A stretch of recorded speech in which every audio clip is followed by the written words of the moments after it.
lockdown, restrizzjonijiet, maskra, kwarantina.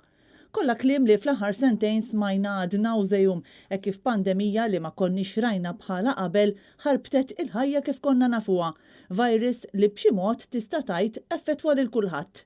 U meta l-COVID sar donnu parti minn ħajjitna, meta d-dinja qed tipprova terġa' lura kemm jista' jkun għan-normalità ta' qabel, studju kommissjonat mill-Aġenzija Żgħażagħ jitfa' dawl fuq l-impatt li ħallew dawn ix-xhur fuq dawk ta' bejn it-13 u l-25 sena. L-istudju li sar mid-dekan tal-Fakultà tal-Benesseri Soċjali Andrew Azzoppardi juri kif wieħed mill-akbar effetti negattivi li kellu l-virus kien fuq is-saħħa mentali taż-żgħażagħ bi 62.5% jgħidu li l-pandemija effettwathom ħażin jew ħażin ħafna.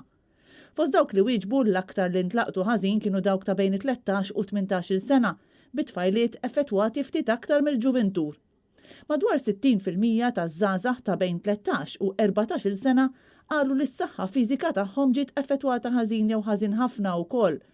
Bejn terz u nofs iż-żgħażagħ ta' bejn it-19 u l-25 sena qalu li l-impjieg tagħhom kien effettwat ħażin fi żmien il-COVID. Il-professur Andrew Azzoppardi li flimkien ma' Annabel Kaff u Jeremy Caruso ħadmu fuq dan ir-rapport esprima tħassib tiegħu dwar dak li żvela dan ir-rapport. Il-COVID-19 mhix pandemija li spiċċat li ntemmet li kollox għadda, imma li ħalla u qed iħalli ħafna vittmi. U l-inkwiet tiegħi huwa li d-riċerka turina illi maħniex indirizzaw il-problemi kbar li hemm fosthom fil-ġenerazzjoni l-aktar żgħira fejn l-impatt fuq saħħa mentali huwa straordinarjament kbir.